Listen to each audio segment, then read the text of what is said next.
हाय guys, जय Jagannath. Jagabandhu welcome to my new blog. Song माने आज आम ट्रावेल कलु पंचलिंगेश्वर। तो सांग माने पंचलिंगेश्वर विजुअल देखि पारथबे, बहुत सुंदर विजुअल रही। तो बहुत लोकंकर समागम मध्य रही। तो बहुत दूर दूरांतर लोक मैंने एठाक बुलिया को आसुचंती। सो आपण मानको देखौची केते परिमाण दुकान बसछि पंचलिंगेश्वर रे।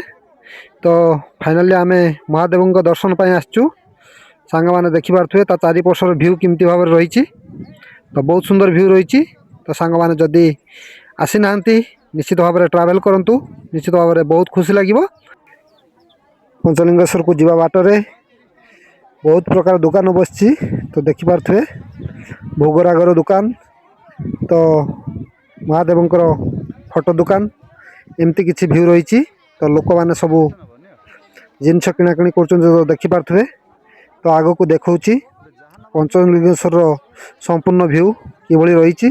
तो सांग माने वीडियोटी को स्किप न करी शेष पर्यंत देखंतु, निश्चित भाव में बहुत भल लागिवो बोली आशा रखिबी। तो सांग माने वीडियोटी जदि भल लागे निश्चित भाव में लाइक टे करेंगे एवं अधिक अधिक मात्रा शेयर करेंगे। जदि मो चैनल रे नुआ अछंती चैनल तले थिबा बेल आइकन को दबाई सब्सक्राइब करे नेबे, जहाँपाई कि मुझे वीडियो बनैबी आपण मानकु नोटिफिकेशन द्वारा आपण को पाखरे पहुँचबो। सांग माने एमती किछि पहाड़ उपरे प्रभुंकर वास। सांग माने देखि पारथबे जेहेतु आज सोमवार से बहुत लोकंर समागम रही। तो सांग माने देखंतु पाहाच ऊपर पाहाच किभଳି भाव में तल को खसी जाउछि। तो सांग माने एमती किछि विजुअल रही। तो सांग माने जदि केबे एठाको आसी नाहंती तो खाई पी आसंतु, कहीं बहुत चलवा को पड़ो। भगवान को दर्शन लाभ करने हेले बहुत कष्ट करने पड़ो। तो सांग माने देखंतु पूरा पहाड़िया अंचल एभली किछि व्यू रही। सांग माने पूरा पर्वत उपरे महादेव वास करथले। तो सेतिपई पंचलिंगेश्वर पूरा पहाड़ पर्वत रे अवस्थित। सांग माने देखि पारथबे एमती किछि विजुअल रही। बहुत लोकंर समागम रही देखि पारथबे।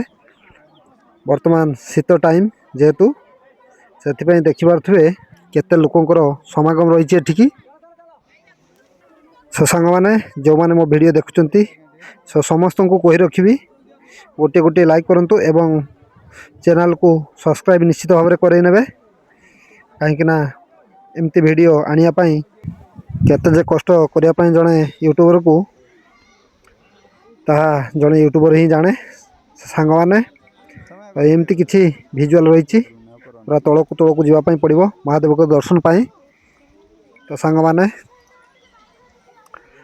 बहुत सुंदर विजुअल रही। तो देखि पारथबे खुशी बहुत लगुच, किंतु बहुत कष्ट भी अनुभव होउछि कहीं बहुत समय चलवाई पड़लानी।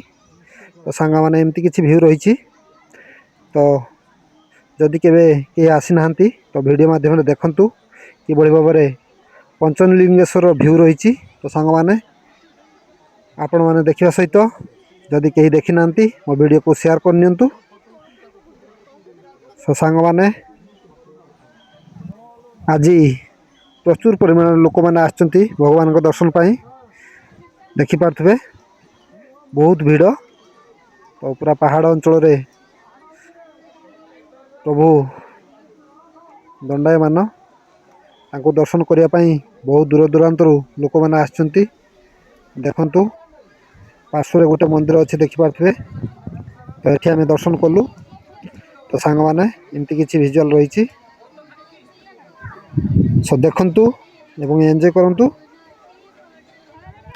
सो पंचलिंगेश्वर ब्यूटी एबे बढ़ी जाइछि।